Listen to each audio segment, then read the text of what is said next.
Hello everyone, welcome to Prachi Radiology classes. Today I am going to discuss about isodose curve और penumbra. तो मेरी video को and तक जरूर देखना। जिसने मेरे चैनल को सब्सक्राइब नहीं किया है जल्दी से मेरे चैनल को सब्सक्राइब कर दीजिए और ज़्यादा से ज़्यादा शेयर कीजिए और लाइक करना बिल्कुल ना भूले।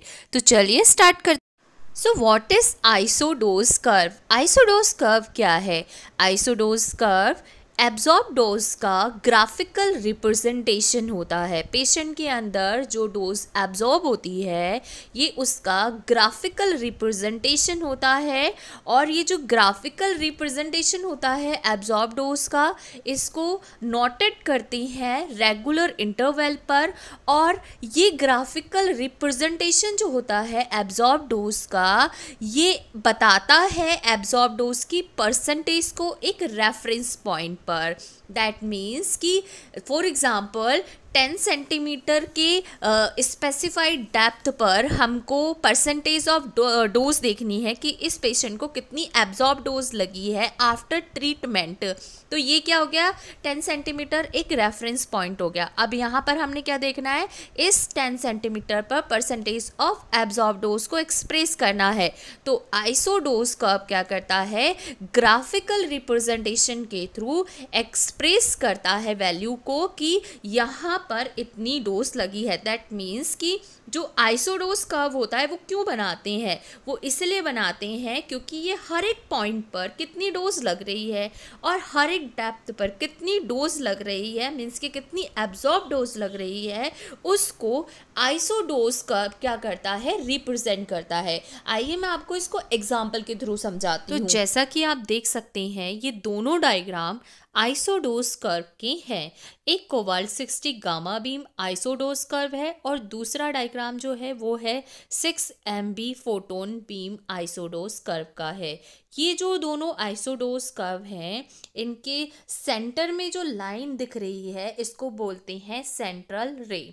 और दोनों आइसोडोज कर्व में ये जो आपको लाइन दिख रही हैं इनको बोलते हैं आइसोडोज लाइंस। और ये जो आइसोडोज लाइंस होती हैं ये पेशेंट बॉडी डेप्थ को रिप्रेजेंट करती हैं कि इतनी डेप्थ में इतने परसेंटेज रेडिएशन एब्जॉर्ब हुई है। तो जैसा कि मैंने आपको बताया कि जो आइसोडोज लाइन है ये क्या रिप्रेजेंट करती है, ये रिप्रेजेंट करती हैं पेशेंट डेप्थ को कि इतनी डेप्थ में इतने परसेंटेज रेडिएशन लग रही है। तो ये दो आइसोडोज कर्व हैं, ये दोनों आइसोडोज कर्व मैंने 10 सेंटीमीटर के डेप्थ के दिखाए हैं। एक कोबाल्ट 60 गामा बीम है और एक 6 MB फोटोन बीम है। दोनों ही कर्व दिखाए हैं जो कि दोनों ही 10 सेंटीमीटर पे दिखाए हैं। तो जो गामा है मतलब कोबाल्ट 60 गामा बीम है वो आप देख सकते हैं कि 10 सेंटीमीटर के डेप्थ पर, पेशेंट बॉडी के 10 सेंटीमीटर की डेप्थ पर ओनली 50% रेडिएशन डोज लग रही है, जबकि 6 MB फोटोन बीम में आप देखोगे कि 10 सेंटीमीटर की डेप्थ पर कितना ग्राफिकल रिप्रेजेंटेशन शो कर रहा है, आइसोडोज कर्व कर रहा है 60% रेडिएशन में क्या है लग रही है। तो मतलब कि 6 MB फोटोन बीम आइसोडोज कर्व ये शो कर रहा है कि 10 सेंटीमीटर की डेप्थ में जो है 60% रेडिएशन डोज क्या हो रही है, एब्जॉर्ब हो रही है, जो कि आइसोडोज क्या कर रहा है, ग्राफिकली रिप्रेजेंट कर रहा है आइसोडोज लाइन के थ्रू कि 10 सेंटीमीटर की डेप्थ में 6 MB फोटोन 60% क्या हो रही है, डिपॉजिट हो रही है। ऐसे ही आप जब gamma beam cobalt 60 gamma beam में देखेंगे 10 सेंटीमीटर डेप्थ में जो आइसोडोज लाइन है वो शो कर रही है कि 50% एनर्जी क्या हो रही है, डिपॉजिट हो रही है कितनी सेंटीमीटर के डेप्थ में, 10 सेंटीमीटर की डेप्थ में। तो आइसोडोज कर्व हमको ये दिखाते हैं अलग अलग बीम जो भी हम रेडियोथेरेपी में या रेडिएशन थेरेपी में जो भी हम अलग अलग बीम का यूज़ करें, जब वो पेशेंट बॉडी के अंदर कितनी डेप्थ में कितनी रेडिएशन, कितने परसेंटेज रेडिएशन लग रही है, ये उसको ग्राफिकली क्या कर रहा है, रिप्रेजेंट कर रहा है। जिसमें मैंने आपको दो ग्राफ दिखाए हैं 10 सेंटीमीटर पे, दोनों अलग अलग दिखा रहे हैं क्योंकि बीम अलग अलग है, उनकी दोनों बीम की एनर्जी डिफरेंट है, इसलिए सेम डेप्थ पर दोनों की परसेंटेज ऑफ डोज डेप्थ क्या है, अलग अलग है। इसके बाद आता है कि एक्सटर्नल बीम को यूजुअली आइसोडोज कर्व के थ्रू रिप्रेजेंट किया जाता है, जिसको आइसोडोज चार्ट कहते हैं। आइसोडोज कर्व जो होता है वो इक्वल डोज के पॉइंट्स को कनेक्ट करने वाली लाइन है। मीन्स कि आइसोडोज कर्व में आप ये जो देख रहे हैं ये क्या है, आइसोडोज लाइन है। ये लाइन क्या है, ये लाइन इक्वल डोज के पॉइंट्स को कनेक्ट करने वाली लाइन है, जिसको हम क्या बोलते हैं, आइसोडोज लाइन बोलते हैं। दैट मीन्स कि ये वो लाइन है जो कि सेम डोज पर 2 पॉइंट्स को कनेक्ट करती है। तो यहाँ पर भी सेम डोज होगा, इसमें यहाँ पर भी सेम डोज होगा, और ये क्या करेगी, 2 पॉइंट्स पर कनेक्ट करेगी। तो ये जो लाइन होती है जिनको आइसोडोज लाइन बोलते हैं, ये सेम डोज पर, सेम डोज मीन्स कि यहाँ पर भी सेम डोज है, यहाँ पर भी सेम डोज है, मतलब कि 100% है तो 100% यहाँ पे भी सेम होगी और यहाँ पर भी सेम होगी। और जब ये 2 पॉइंट्स पे जाकर क्या करता है, कनेक्ट करता है, दैट मीन्स कि ये आइसोडोज लाइन वो लाइन होती है जो कि सेम डोज पर 2 पॉइंट्स पर कनेक्ट करती है। फर्स्ट पॉइंट, सेकंड पॉइंट, ये 2 पॉइंट्स पे क्या हो रही है, कनेक्ट करती है।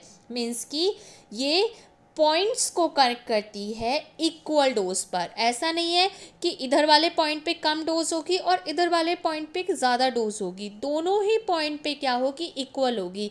यहाँ पे 100 है तो यहाँ भी इतनी होगी और यहाँ भी 100 ही होगी। मीन्स कि इक्वल डोज पर पॉइंट्स को क्या करती है, ये कनेक्ट करती है।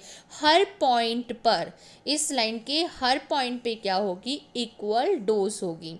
और ये जो आइसोडोज लाइन होती हैं ये इस तरीके से ड्रॉ की जाती हैं कि increment of percentage depth dose के अकॉर्डिंगली। तो जैसे कि आप इन लाइन को देख सकते हैं कि यहाँ पे 5 सेंटीमीटर है, यहाँ 10 सेंटीमीटर, 20 सेंटीमीटर, 30 सेंटीमीटर। तो आप देख रहे हैं increment of percentage depth dose जो है वो उसके अकॉर्डिंग इसको क्या करें, इन लाइंस को क्या करते हैं, ड्रॉ करते हैं।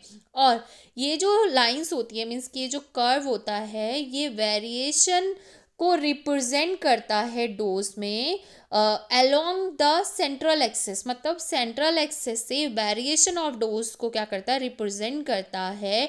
डोज में वेरिएशन को रिप्रेजेंट करता है। जैसे कि आप देख रहे हैं यहाँ पे 100% हो गया, यहाँ पे 90 हो गया, 80 हो गया और 70 हो गया।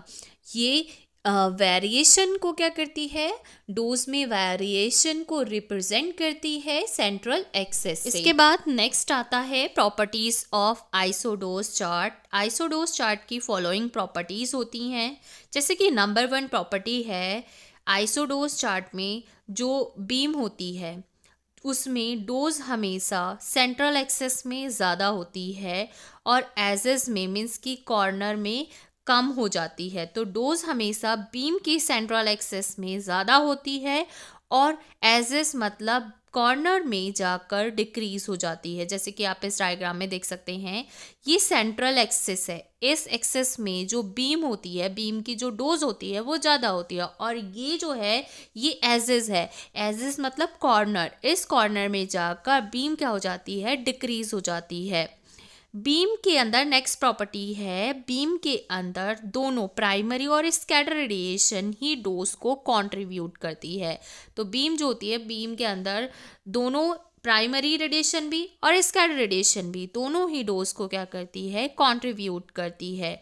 इसके बाद नेक्स्ट प्रॉपर्टी है, बीम एजेस के पास मतलब कॉर्नर में जो बीम होती है वहाँ पर रेडिएशन डोज का रेट क्या होता है, कम होता है। जैसे कि मैंने आपको फर्स्ट प्रॉपर्टी में भी बताया कि सेंट्रल में डोज का रेट ज़्यादा होता है एज कंपेयर टू एजेस, मतलब एज कंपेयर टू कॉर्नर। तो बीम एजेस के पास रेडिएशन डोज का रेट क्या होता है, कम हो जाता है। तो नेक्स्ट प्रॉपर्टी है, बीम एजेस का फॉल ज्योमेट्रिक पेनम्ब्रा और स्कैटर रेडिएशन रिड्यूस होने की वजह से होता है। इसके बाद नेक्स्ट प्रॉपर्टी है कि फील्ड साइज के बाहर डोज में वेरिएशन होता है जिसके कारण स्कैटर रेडिएशन और लीकेज रेडिएशन होता है। इसके अलावा आइसोडोज चार्ट की ये भी प्रॉपर्टी है कि आइसोडोज पैटर्न फील्ड साइज पर डिपेंड करता है। फिर नेक्स्ट प्रॉपर्टी है कि जो बीम आइसोडोज डिस्ट्रीब्यूशन होता है वो beam quality, source size, collimator, field size और एसएसटी से अफेक्ट होता है। इसके बाद नेक्स्ट आता है पेनम्बरा। पेनम्बरा क्या होता है? Reduce the intensity of X ray beam at edges of the X ray beam. X ray beam के कॉर्नर में जब रेडिएशन बीम की इंटेंसिटी डिक्रीज हो जाती है तो उस एरिया को पेनम्बरा रीजन कहते हैं। और पेनम्बरा जो है अगर सोर्स साइज लार्जर हो रहा है तो पेनम्बरा भी क्या होगा? लार्जर होगा। This is the important point. अगर सोर्स का साइज जहाँ से रेडिएशन का एमिशन हो रहा है उसका साइज अगर ज़्यादा होगा तो पेनम्बरा भी क्या होगा? ज़्यादा होगा। पेनम्बरा जो होता है कुछ फैक्टर्स पर डिपेंड करता है, जैसे कि source to surface distance. Source से सरफेस की डिस्टेंस जितनी ज़्यादा होगी पेनम्बरा उतना ज़्यादा होगा, और डिस्टेंस जितनी कम होगी पेनम्बरा उतना कम होता चला जाएगा। और सोर्स टू डायाफ्राम डिस्टेंस पे डिपेंड करता है, सोर्स के साइज़ पे डिपेंड करता है। जैसे कि मैंने आपको बताया सोर्स का साइज़ जितना ज़्यादा होगा पेनम्बरा भी उतना ज़्यादा ही होगा। ऐसे ही डेप्थ पर डिपेंड करता है, पेनम्बरा उतना ही ज़्यादा होगा जितनी डेप्थ होगी। डेप्थ जितनी ज़्यादा होगी पेनम्बरा उतना ज़्यादा इंक्रीज़ होगा। ठीक है, तो इन चारों फैक्टर्स पे क्या करता है? पेनम्बरा डिपेंड करता है। Number 1 SST. एसएसटी जितना ज़्यादा होगा पेनम्बरा उतना ज़्यादा होगा। एसडीडी जितना ज़्यादा होगा पेनम्बरा उतना ज़्यादा होगा। सोर्स साइज जितना ज़्यादा होगा पेनम्बरा उतना ही ज़्यादा होगा। डेप्थ जितनी ज़्यादा होगी टिश्यू में उतनी ही पेनम्बरा क्या होगा? इंक्रीज होगा। इसके बाद नेक्स्ट आता है टाइप्स ऑफ पेनम्बरा। सबसे नंबर 1 पेनम्बरा है ज्योमेट्रिक पेनम्बरा। ज्योमेट्रिक पेनम्बरा जो है वो ओरिजिनेट होता है एजेस ऑफ बीम, बीम के कॉर्नर पर। ठीक है, जो बीम का कॉर्नर होता है वहाँ पर ज्योमेट्रिक पेनम्बरा होता है, वहाँ से ओरिजिनेट होता है ज्योमेट्रिक पेनम्बरा। तो जो एजेस ऑफ बीम होती है उसको क्या बोलते हैं? Geometric penumbra. ये एरिया वो एरिया होता है जहाँ पर लैक ऑफ शार्पनेस अकर होती है। ज्योमेट्रिक पेनम्बरा इंक्रीज होता है with the depth in tissue. Next आता है transmission penumbra. Transmission penumbra originate होता है, कैसे ओरिजिनेट होता है? ये जब रेडिएशन बीम पासेस होती है इन कॉलीमेटर्स के एजेस से, तब क्या होता है? ट्रांसमिशन पेनम्बरा यहाँ से ओरिजिनेट होता है। कहाँ से होता है? Edges of the primary collimator. ये जो कॉलीमेटर है ये जो इनके एजेस हैं जहाँ से जब ये यहाँ से बीम पास होती है तो यहाँ से जब बीम पास होती है तो यहाँ से ट्रांसमिशन पेनम्बरा ओरिजिनेट होता है। और जितना लार्जर फील्ड साइज होगा उतना ही ज़्यादा ट्रांसमिशन पेनम्बरा होगा। दैट मीन्स कि जितना ज़्यादा ओपन होगा कॉलीमेटर उतना ज़्यादा साइज जो है फील्ड का वो लार्जर होगा, उसके वजह से ट्रांसमिशन पेनम्बरा भी क्या होगा? ज़्यादा होगा। चलिए मैं टॉर्च का एग्जांपल देकर आपको पेनम्बरा समझाती हूँ। जैसे कि आप इस इमेज में देख सकते हैं टॉर्च है और इस टॉर्च को हमने इसकी लाइट को वॉल पर करा है। जैसे ही टॉर्च की लाइट को वॉल पर डालते हैं तो आप देख सकते हैं इस तरीके से दिखेगा। तो इसका जो कॉर्नर वाला एरिया है लाइट का उसको बोलते हैं पेनम्बरा, और जो बीच वाला हाईलाइटेड एरिया है उसको बोलते हैं अम्बरा। तो आप देख सकते हैं कि जो पेनम्बरा है वहाँ पर लाइट की इंटेंसिटी कम है और अम्बरा में लाइट की इंटेंसिटी ज़्यादा है। इसलिए पेनम्बरा का मतलब क्या होता है कि एजेस में, मतलब कि कॉर्नर में बीम की इंटेंसिटी क्या होती है? कम होती है, उसको क्या बोलते हैं? पेनम्बरा। और जहाँ पर इंटेंसिटी ज़्यादा है बीम की उसको क्या बोलते हैं? अम्बरा। So that's all about for today. आपको इस टॉपिक से रिलेटेड कोई भी डाउट है तो आप कमेंट बॉक्स में कमेंट कर सकती हैं। Thank you.